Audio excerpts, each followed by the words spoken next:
Check out, just een shot, yo, first one, see I have stop work on, yo, check it. What's my back? Super, Russell said he's still gonna explain.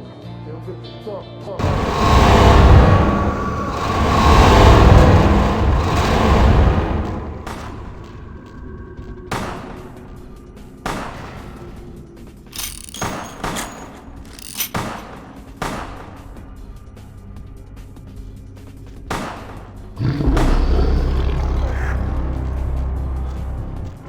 Freeze, motherfucker!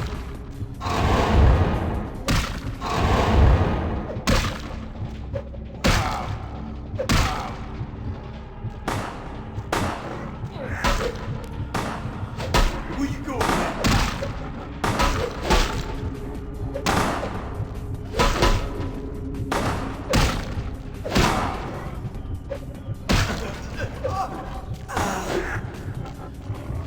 Freeze, motherfucker!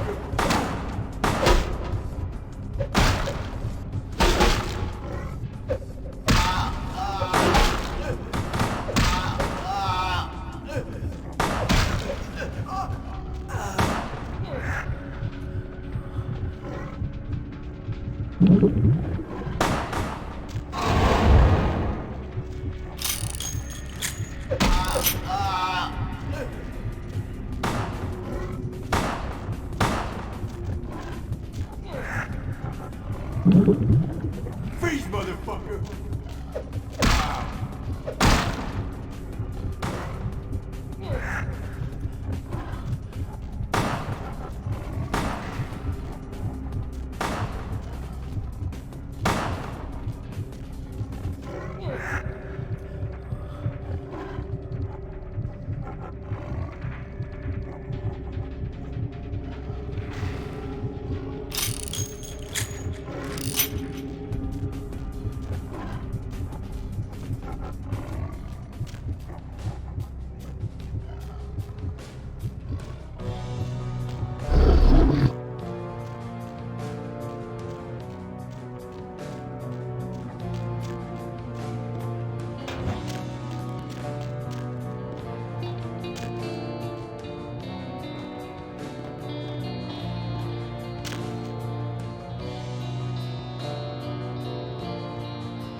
Too quiet. I don't like this place at night.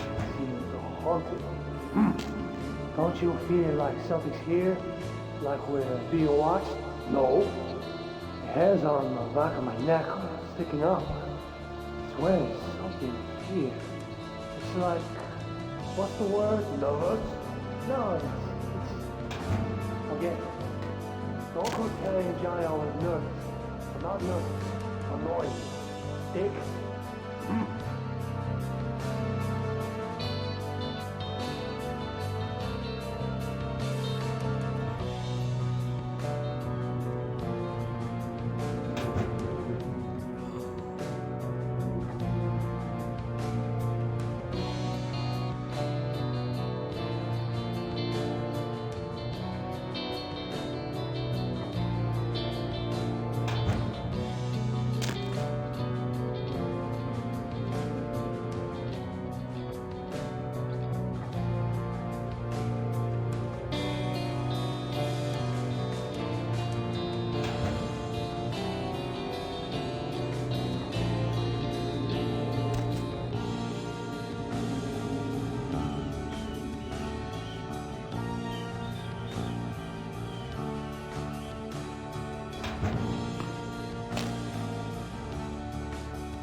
taking so long?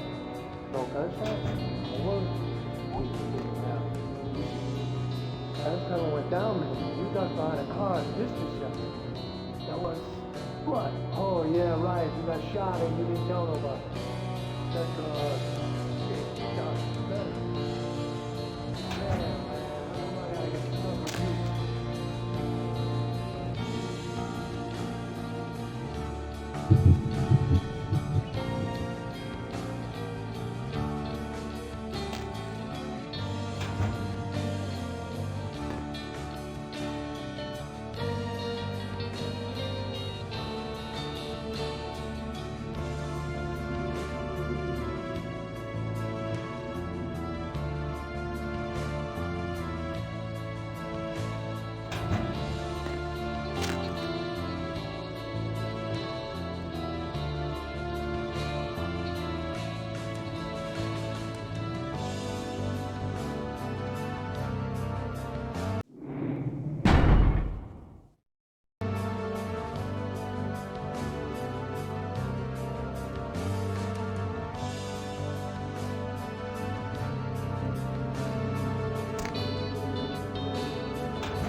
Partner! Outstanding! Pass it over here, partner. Yeah, that's beautiful. Everything looks in order. Somebody somewhere got to be pissed off by losing this. Too bad I sent my man right here after him. All right, let me peel off a few bills for you. I'll just drop this off to the new owner in the morning. Then I'm gonna get me a big old steak. Not that domestic stuff neither. I'm gonna order up 32 ounces of Kobe beef, the expensive shit. You wanna come? My treat.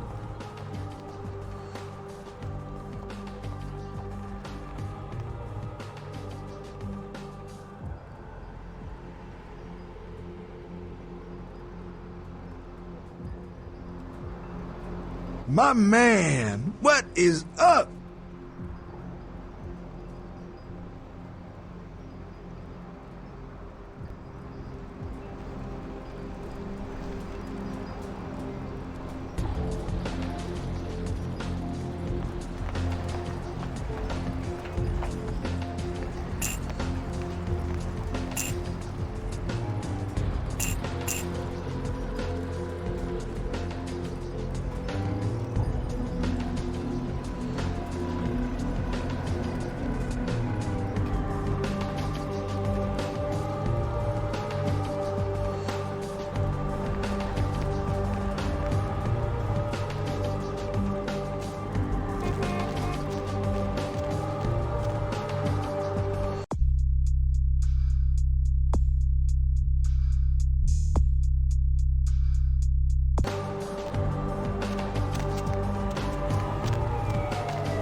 Good evening to you, officer.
going somewhere?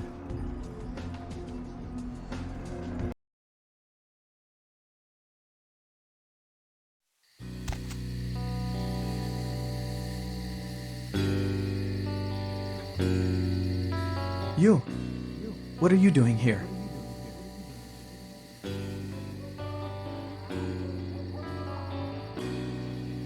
Out now.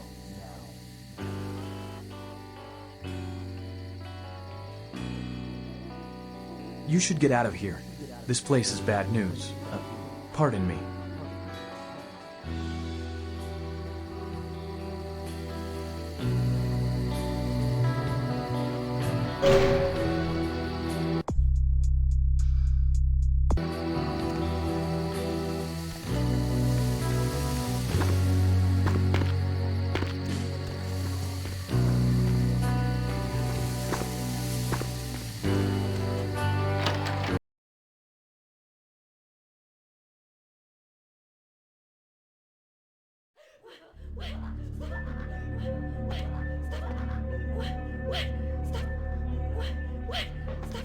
I'm not listening to you! Shut up!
Another unfortunate casualty to tide of time, insane asylums.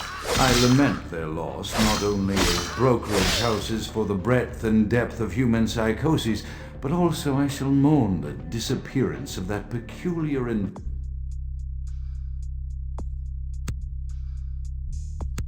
present only in an insane asylum.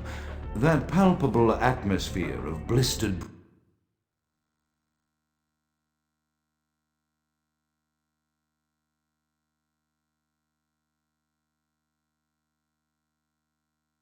brains and churning bowels, the odoriferous melange of freely flowing bodily humors, that gently rolling cacophony of distant sobs and screams, the muttered cursing at perceived enemies, and the blissful gurgling of the lobotomized, like a newborn babe discovering the sky. I shall still find test subjects as surely as I find bloody sustenance in the night, but this climate, I fear, may never be replicated.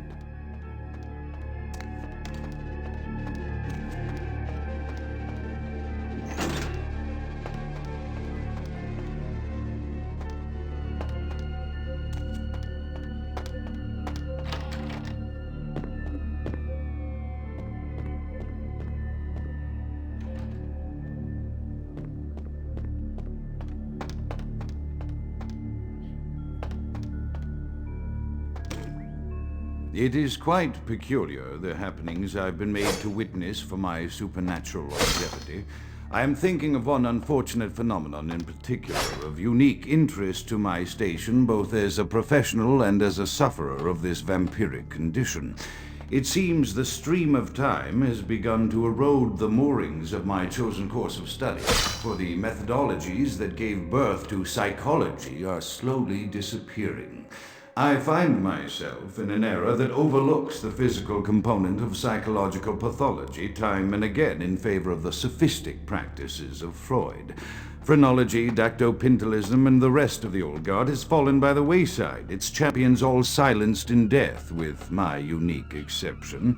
Would that I could make my voice heard again, although it may be suspicious should I return to popular medical discourse 50 years after my apparent death. No, better that I continue my studies into the psychoses in secret. One day, may I hold up my own cure as validation of the methods. I am confident no cure for my condition, or that of my beloved wife, lies within our figurative minds, waiting to be unlocked by the correct combination of memories recovered from our childhoods. And I'm most certain it has nothing to do with the relationship between myself, my parents, and my genitals. Sorry, Sigmund, but I choose to stay my course. In time, too, may your star fade and disappear.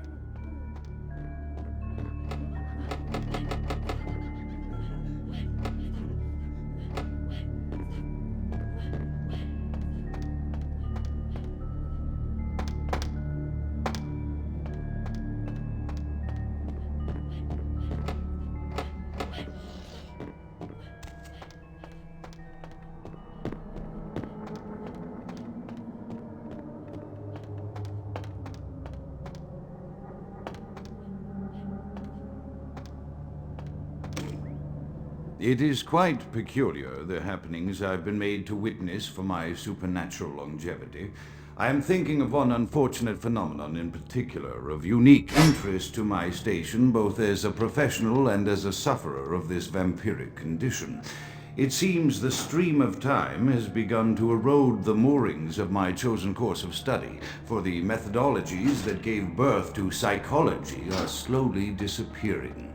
I find myself in an era that overlooks the physical component of psychological pathology time and again in favor of the sophistic practices of Freud. Phrenology, dactopintilism, and the rest of the old guard has fallen by the wayside, its champions all silenced in death, with my unique exception.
Often I reflect with great regret on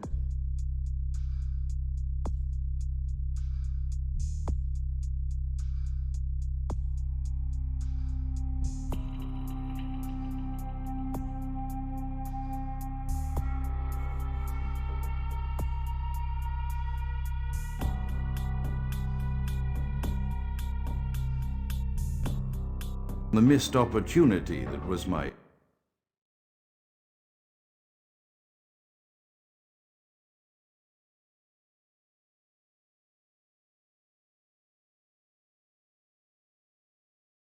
infector. Had I been conscious after the attack, I could have stopped the orderlies from locking her in the roaming pen. What I would give for just one interview, a few simple questions of the plague-ridden woman who met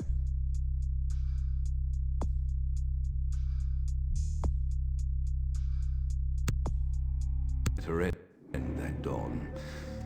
Of course, there is no guarantee she would have been any more helpful than my current crop of test subjects. My studies proceed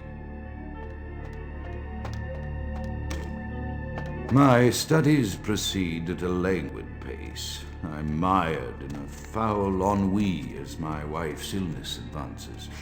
My subjects grow restless without proper supervision, but I cannot pull myself back from this black depression.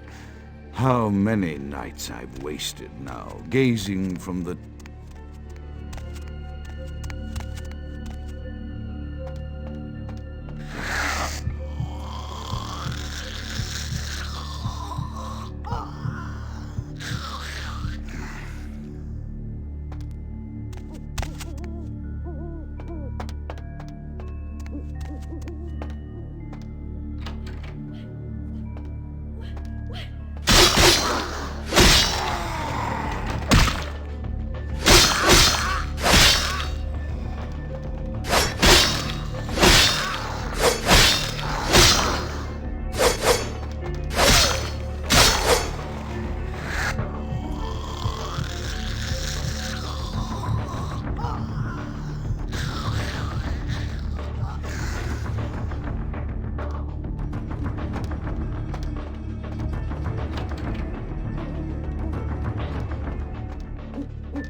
After decades of solitary study into this affliction, I have learned that it is by no means mine alone.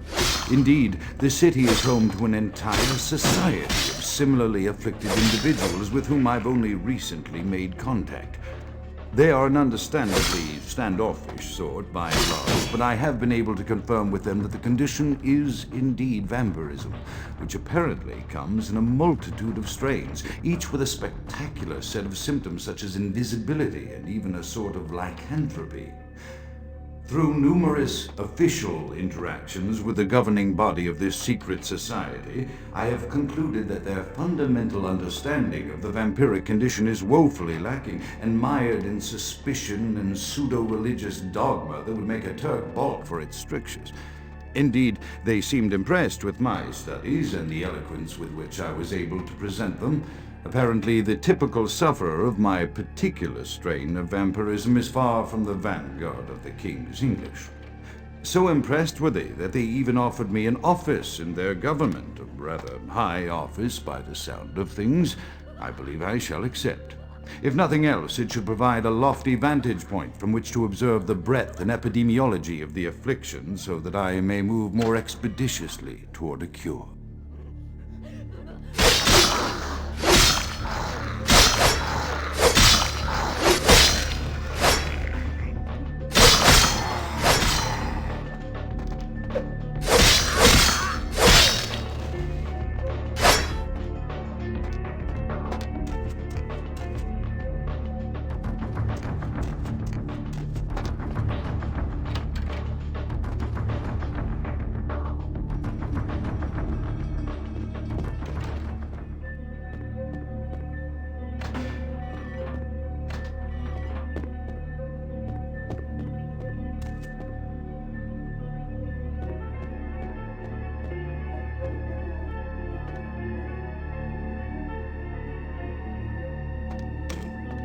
I have accepted the role of Primogen for Clan Malkavian, the dreadfully winsome label applied to the particular strain of vampirism I suffer. So named for some supposed vampire father figure of old. More poppycock grown from a backward culture that seems interminably drawn to children's tales and the fiction of Victorian romance, when it should concern itself with the science behind their suffering. No matter, for I have taken this office for no greater reason than to advance my research. I must make mention, however, that even among my would-be peers in this governing body of vampires, the level of paranoia and superstition is frightening. Their intelligence is not the question, no, indeed. As they courted me for this appointment, I had to suspect that their overtures were hand-tailored to what must be my obvious infatuation with reason, for the devil would do well to have such honey-tongued tempters. Even so, I could not help but notice the dressing of language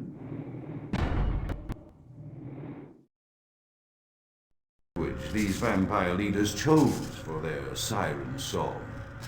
Whether it is born of habit, from addressing their unwashed, ill-educated subjects, or from their own deep-seated beliefs, their linguistic flourishes belie a faith in superstition over the providence of empirical reason that must be an all-pervasive theme in this society of darkest night.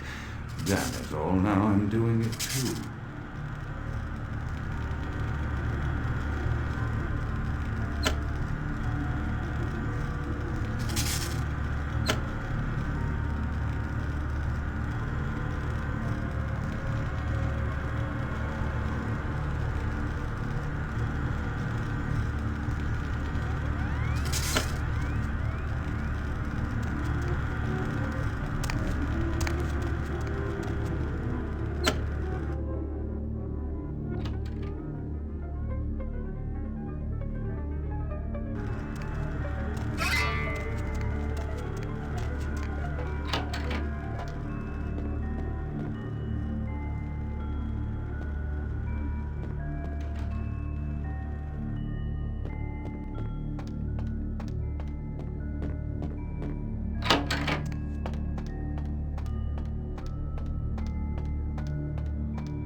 The voices have increased in frequency and direction of late. They have begun to stay with me long after conversation has ceased and are serving as quite a distraction. I fear others are beginning to notice my preoccupation at the vampire gatherings. I am thinking again of the particular vampire of whom I spoke previously, who I dare not name for my growing fear. If the voices are to be believed, then my caution.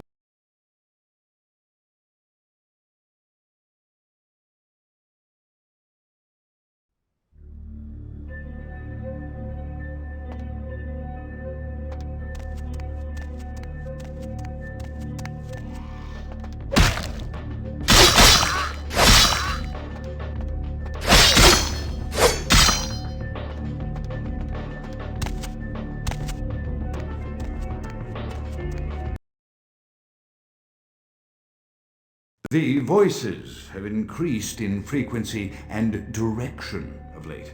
They have begun to stay with me long after conversation has ceased and are serving as quite a distraction.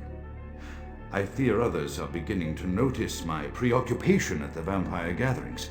I am thinking again of the particular vampire of whom I spoke previously, who I dare not name for my growing fear. If the voices are to be believed, then my caution is warranted, for they speak of his blackest crimes, both past and future. More than once I have seen the suspicion in his eyes and heard the distrust in his voice when speaking with me. The fear must register on my face, as it is all I can do in these moments to keep from crying out in chorus with the voices.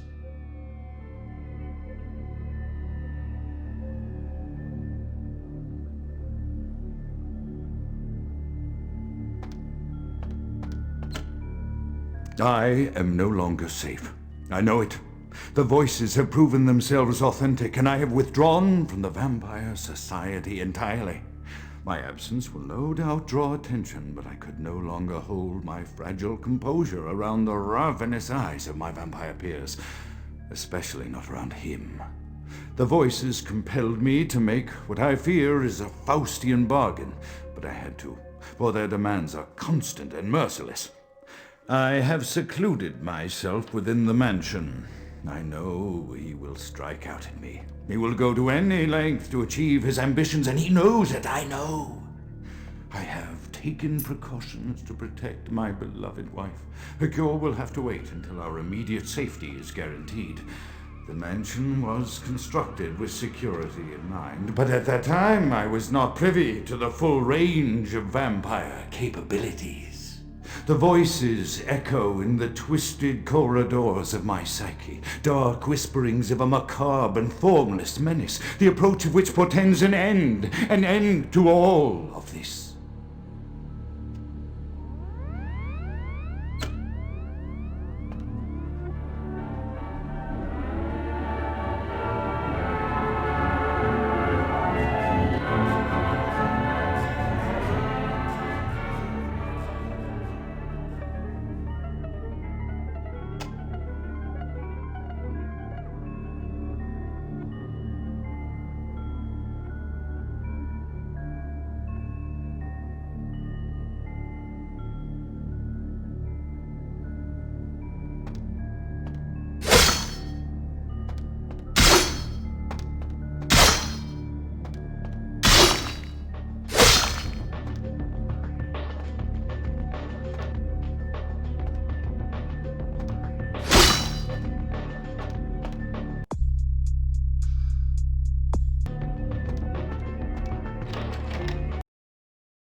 By the flames!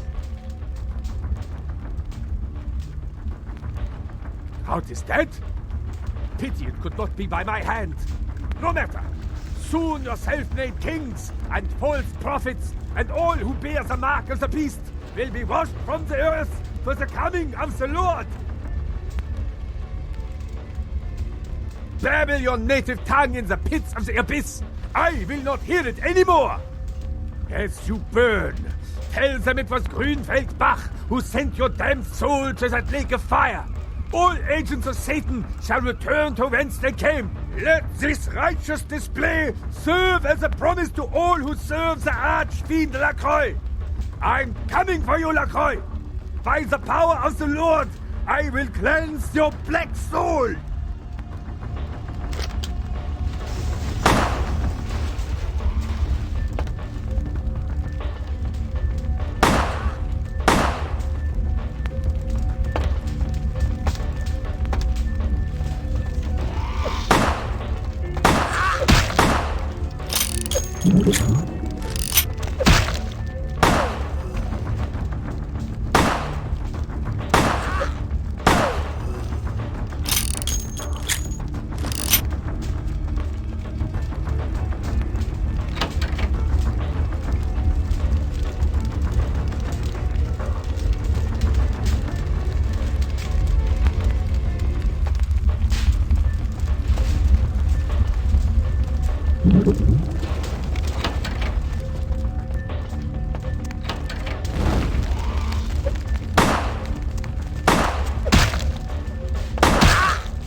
The voices have increased in frequency and direction of late. They have begun to stay with me long after conversation has ceased and are serving as quite a distraction. I fear others are beginning to notice my preoccupation at the vampire gatherings. I am thinking again of the particular vampire of whom I spoke previously, who I dare not name for my growing fear. If the voices are to be believed, then my caution is warranted, for they speak of his blackest crimes, both past and future.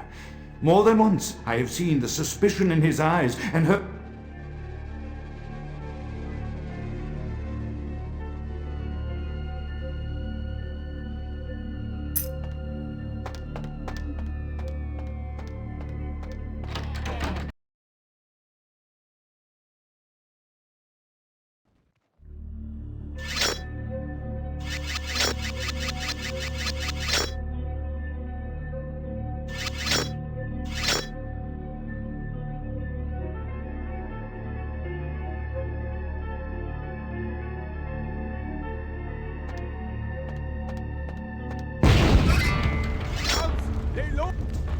What is that?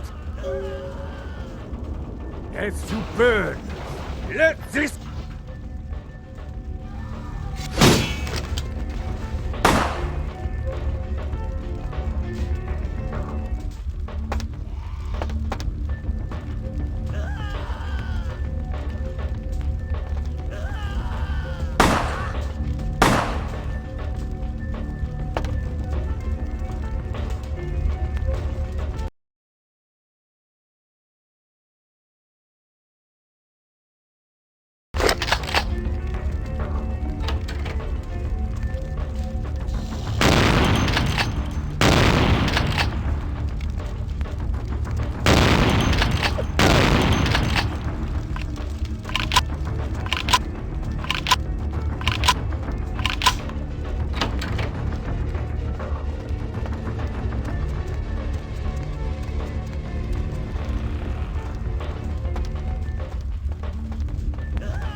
Evening there. Something burning? Ooh, smells like someone burnt the burgers. Sure, I'll open her up for you. Jeez, I could go for one of them double-spaced burgers with the onions and the cheese and some bacon and a guacamole. Ooh.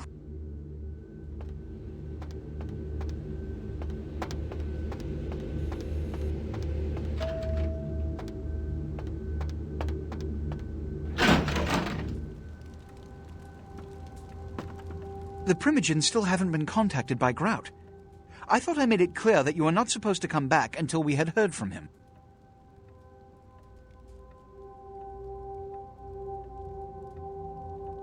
Grout's dead? What?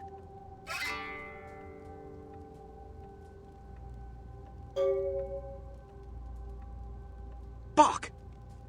Every time I think he's lost the scent. So, Bach killed Grout to draw me out. Bach is a hunter. They stalk and kill our kind to appease their god.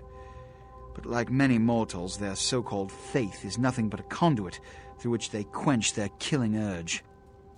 Who else would have killed Grout?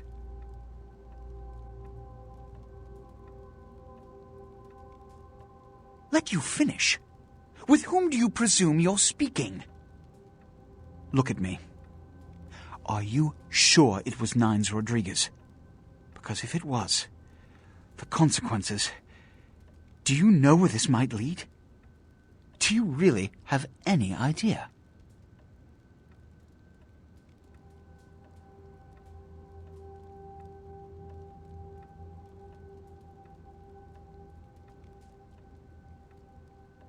It means, under most circumstances, I would call a blood hunt on the murderer immediately. However, the anarchs of this city may interpret such an action to be a declaration of war. I do not want a war with them. This decision will take some time. I need to confer with the Primogen on this. In the meantime, I've come to a decision on the Ankaran sarcophagus, and I believe that for the safety of the inhabitants of this city, we need to place the sarcophagus under Camarilla protection until its contents can be confirmed. This also is very important, so I need to call upon your skill once more. The Ankaran sarcophagus was quietly delivered to the Museum of Natural History a few hours ago. I would like you to bring it back here for safekeeping. Let me finish. The manifest from the Dane shows there was a small box from the same dig on board, but it was listed as missing. Keep an eye open for it. It may have been overlooked. It's crucial we get the sarcophagus in our possession within the next few hours. Yes, of course. Here. I can't have one of my representatives running around ill-equipped for their task.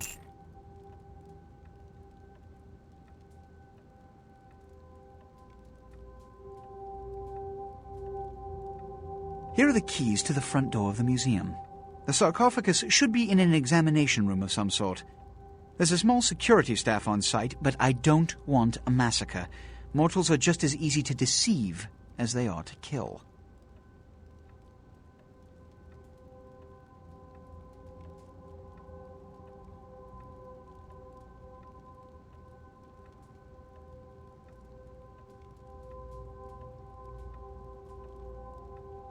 There is a degree of immediacy attached to this task. Work fast. And, as on the Dane, you are not to open the Ankaran sarcophagus for any reason. Excuse me.